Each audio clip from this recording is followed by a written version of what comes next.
Hello again, YouTube. This is CBR600RR8. Thought I'd check in again, it's been a while. Give you an update on my bike. Show you what I've been doing. There she is. So this is a 2008 Honda CBR600RR. This is obviously the red, white and black that it came in. Pretty sweet looking bike.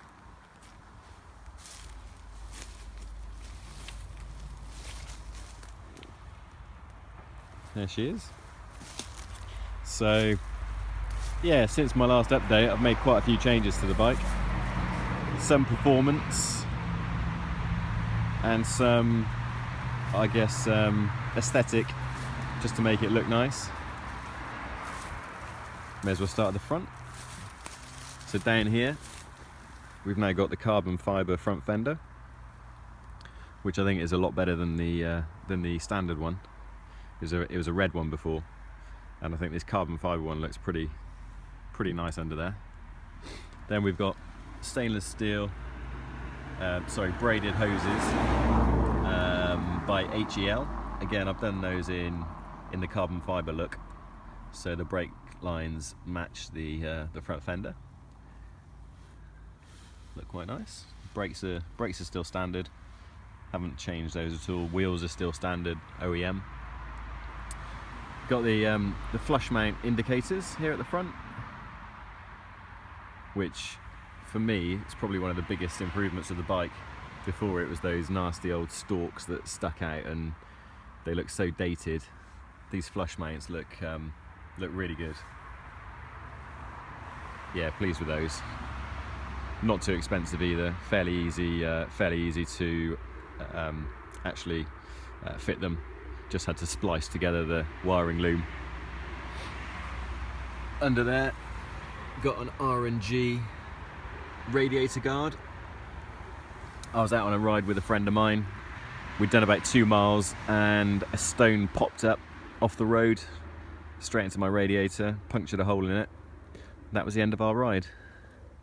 And I was 2 hours away from home, so that was not good. Not a lot of fun. Around the front, so I got a new screen on there. This is a Puig Racing screen with a slight smoke tint. So same, I think it's got a slightly higher bubble.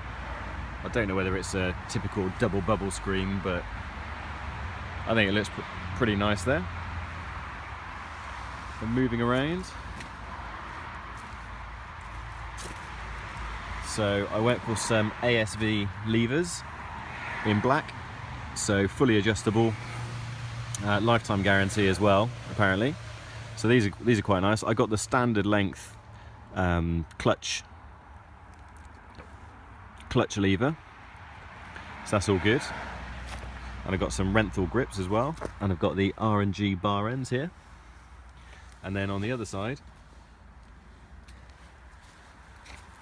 I went with the shorty brake lever, which I got used to really quickly. When I first had it, I was still trying to brake with like my whole hand, but within a very short space of time I started braking with 2 fingers, and it's a lot more comfortable and a lot more efficient, and also for downshifting it just works really well. So I got the ASV levers, and I fitted an HRC Quick Turn throttle. So these were the new cables. That was a bit of a pain, fitting these cables down under there.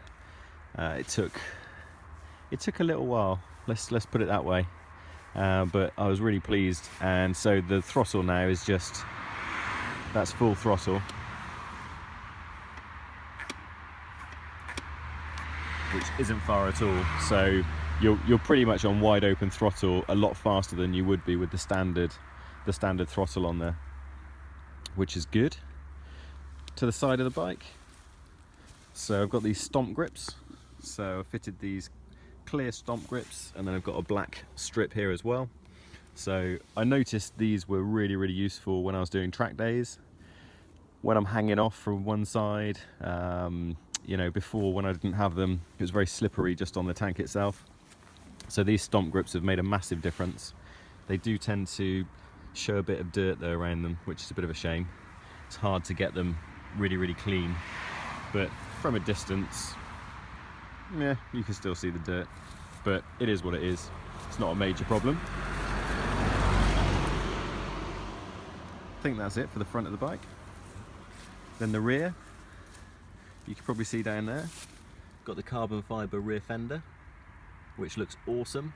I couldn't believe how much it changed the look of the bike at the back from the original black one. Looks pretty cool. And then I got rid of the brake fluid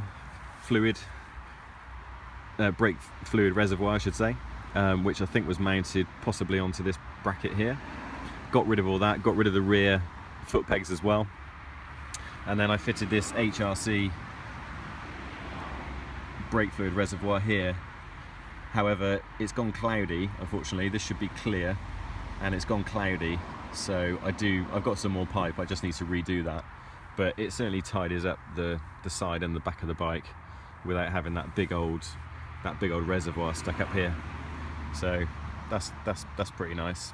And then also, obviously, I got the HEL braided brake line here too, in the carbon fibre. At the back, so at the back I got the tail tidy. So this is an R&G tail tidy with these small indicators. So they look pretty nice as well. Kind of tidied it up pretty sweet at the back. Quite happy with that. And then the exhaust. So it's the Akrapovic. It's the slip-on exhaust. So I've got the baffle out at the moment. There's a baffle that sits in there, which sometimes on track days needs to be in, but generally on the road I tend not to have it in there. I find that it revs freer without it in, and it sounds nicer as well. And that goes all the way down here. And then there's a titanium, this mid pipe, which goes into the original exhaust down here, which is pretty ugly, to be fair, but again, it is what it is. I had some fun and games with my sprockets, so I decided to change my gearing, and I went with some Renthal lightweight aluminium sprockets, and I dropped one tooth at the front and went up two at the back, and it did make a massive difference to the performance of the bike. I noticed it, especially on track, it would pick up a lot quicker, and yeah, the bike wasn't faster, but it delivered the power quicker, especially in the lower revs. And then unfortunately I had to start commuting on my bike, and I was doing about 400 miles a week, and without realizing, I'd worn the sprockets down to quite a dangerous level, and the chain started slipping one day, and I realized that I had a bit of a problem.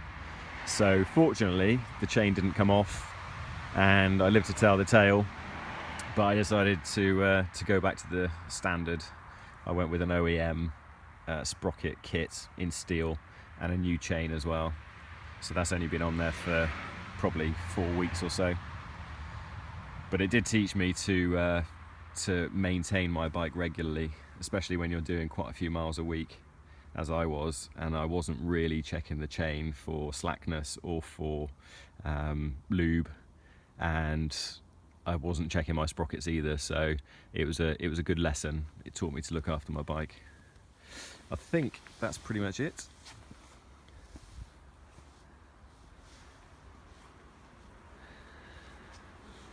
So let's fire her up.